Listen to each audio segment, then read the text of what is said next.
Le Grand Matin Sud Radio, 7h-9h, Maxime Liédo. 8h12, toute la bande est installée autour de la tasse du studio pour vous écouter, mon cher Guy, bonjour.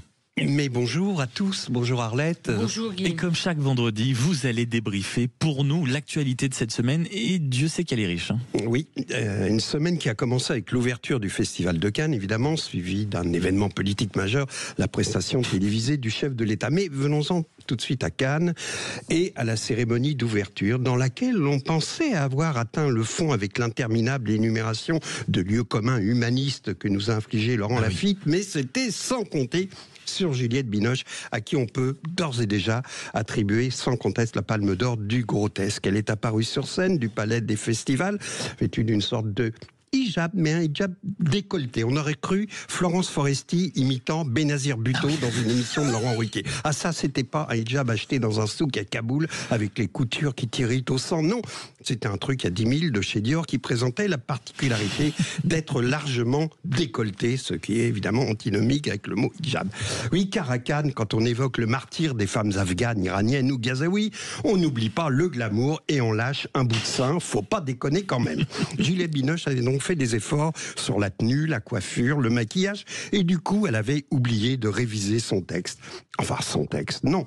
Le texte que des auteurs avaient écrit pour elle.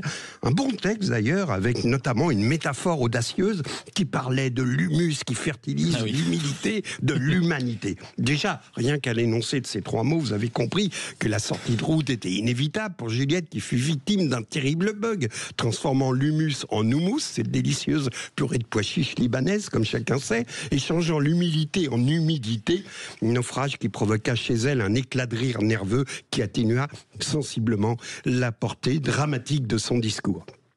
Allez, je vous offre en cadeau ce gloubi-boulga de humus, de houmous et de hamas qui restera dans les annales du Festival de Cannes. Écoutez. Et face à l'orgueil, redonner de l'humidité, l'humilité et l'humidité de l'houmous, qui est l'humilité. Il faut lui redonner toute sa place. Voilà, l'humidité du houmous libanais qui est bien connu. On n'en parle pas assez d'ailleurs. Vous avez remarqué que Juliette Binoche ne parvient pas à prononcer le mot humilité, c'est terriblement freudien. Je me demande si elle va déclarer cette prestation cannoise comme heure travaillée afin de percevoir les indemnités de l'allocation chômage des intermittents du spectacle. Bon, à propos de spectacle, venons-en évidemment à Emmanuel Macron qui mérite incontestablement une palme d'or pour son long métrage, son très long métrage, 3h30, ça ressemblait à un de ses films ouzbek en compétition cannoise dans la catégorie Un certain regard. Au reproche qu'elle formulait ses contradicteurs, Emmanuel Macron sortait ses deux pathétiques jokers. Oui, mais Notre-Dame. Ah bon.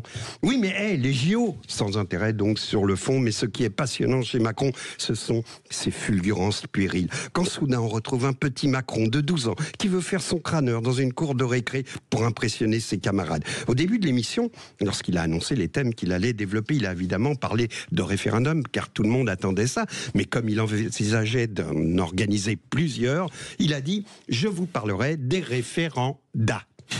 Oui, c'est le pluriel de référendum en latin, de la même façon que ceux qui veulent se la péter disent scénario des scénarii. Bon, là pour Macron, un référendum des référendats. Donc je vous dis, c'est un truc de collégien frimeur qui veut montrer qu'il fait latin.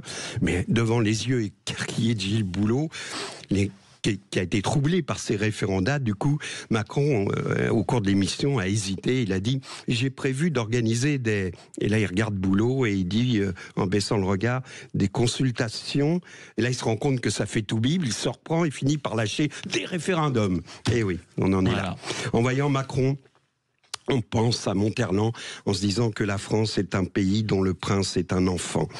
Ouais, j'avais envie de citer Monterland pour donner un peu de lustre à cette chronique qui en manque singulièrement. Quoi qu'il en soit, vous aurez compris que, paradoxalement, autant les comédiens sont mauvais lorsqu'ils parlent de politique, autant les politiques sont d'excellents comédiens quand ils font leur cinéma. C'était Guy Carlier sur Sud Radio.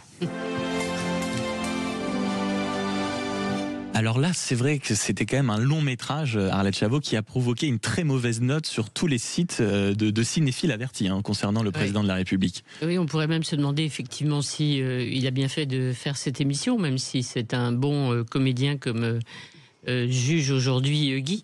Mais alors finalement, après avoir écouté, moi j'ai regardé évidemment le président de la République, donc j'ai raté Juliette Binoche même. Je dis que finalement...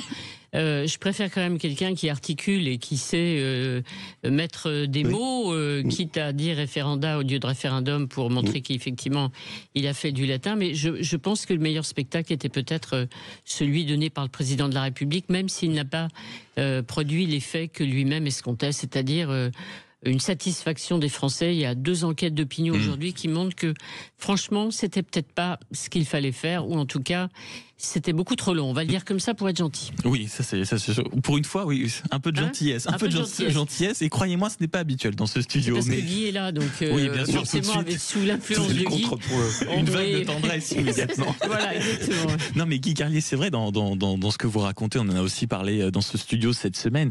En permanence à Cannes, donner en fait le seul côté du cinéma qu'on aime très peu, c'est-à-dire les engagements toujours un peu à la mort moelleux, déplacés en permanence. Qui Juliette Binoche a-t-elle convaincu dans ses différents engagements? Ça n'a pas arrêté depuis même cette histoire un peu complotiste où elle avait au moment du vaccin, avec des commentaires sur Instagram, voilà, en disant qu'on allait nous injecter des puces 5G, etc.